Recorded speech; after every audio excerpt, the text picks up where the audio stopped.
Hello everyone, and welcome to my UK Royal Family News channel. I hope everyone is having a wonderful day.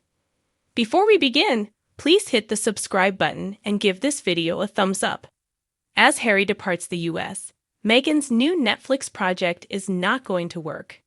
Angela Levin, a royal authority, has commented on her opinion of Meghan Markle allegedly working on a preview of Charles Dickens' Great Expectations for her next Netflix project. A preview of the well-known Charles Dickens book, Great Expectations, is said to be Meghan Markle's new Netflix project, while Prince Harry prefers to pursue a somewhat different path. Angela Levin, a royal expert, has talked about the couple's divergent visions for prospective projects in order to explain what viewers might expect from the couple's ongoing Netflix deal. It's intriguing that Meghan is working on a preview of Charles Dickens' book Great Expectations and doing it as a feminist in a world run by men, she told GB News. So, it's before she's left at the altar. And you think? It's not going to work before it even got anywhere, because it's going to be about Meghan's life and men in a very difficult community, and it's not fair, and it's not right. You know, everything on Great Expectations has proven to be completely hopeless since the first movie came out in 1946, she continued. She's remaining in America, therefore she's going to do that. As she continued to talk about Harry, Miss Levin stated, "Prince, Harry wants to go to Africa and talk about the people and the animals and all that. He loves it. He's called it his second home." He exclaims he feels very happy in that. Despite breaking their contract with Spotify last month, the duo is still bound by their agreement with the streaming service. The couple, who also inked a contract with Spotify for 2020, ended their relationship with the business just last month. Both parties released statements to mark the end of an era.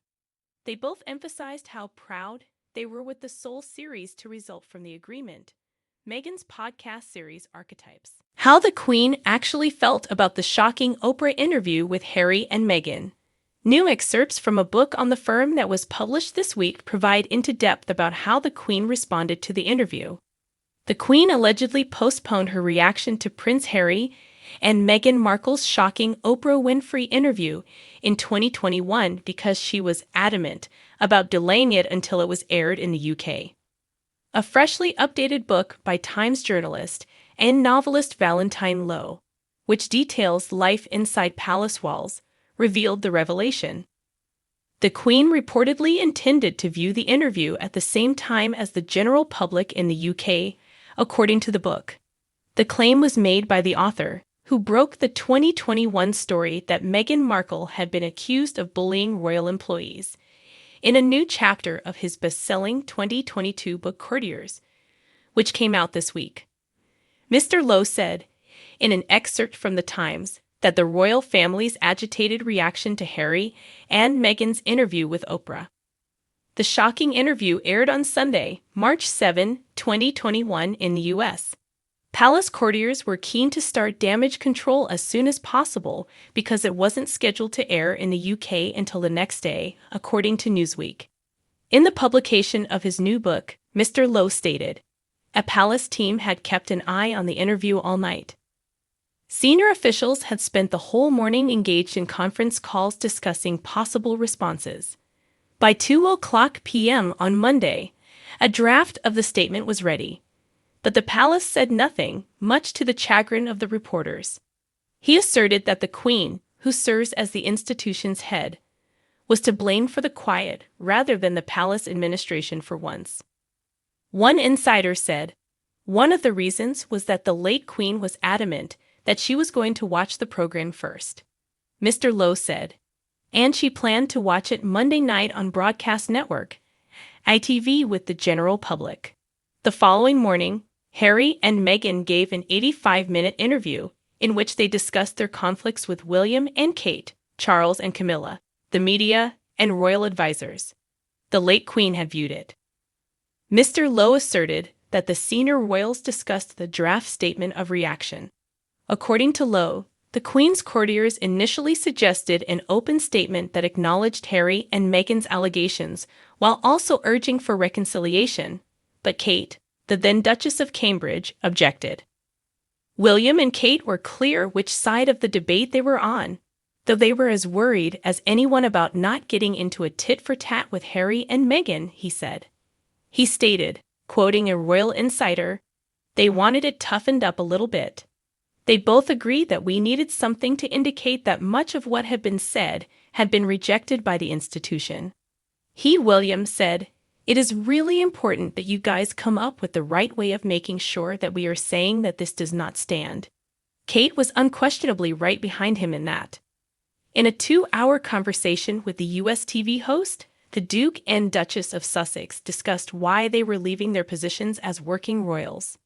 They said there were concerns in conversations about how dark the skin tone of their son Archie might be during their conversation, and they made racist accusations against an unnamed senior member of the royal family.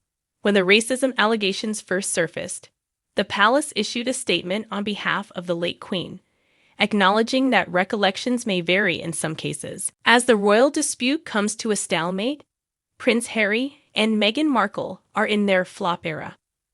The article bases its allegations on Spotify's decision to remove Meghan's program last month. According to the magazine Rolling Stone, Prince Harry and Meghan Markle are going through their flop era as a result of missing up on rich opportunities. According to the magazine, one of the problems the Sussexes are currently having is that their brand has started to revolve on their dispute with the royal family. According to the publication, their feud has now come to a standstill, and it feels like there isn't much more to say. After a mutual agreement last month, Spotify removed Meghan's podcast Archetypes. Additionally, it was rumored that Netflix was about to fire the duo, but the streaming behemoth quickly shot down the rumors in a statement. According to Rolling Stone, the public's interest in information about their fallout with the royal institution is dwindling because the constant coverage across many formats seems excessive. It also says that because they are not concentrating on the family dispute, their other endeavors, like the Archewell podcast, don't inspire much passion. According to reports, Spotify was unhappy with the £15 million deal's underwhelming output and engagement, which saw the publication of just 12 episodes. The United Talent Agency's CEO, Jeremy Zimmer, reportedly discussed the agreement during a Cannes advertising event. "It turns out Meghan Markle wasn't particularly talented in audio or in general," he added. Additionally, just being well-known does not automatically translate into excellence.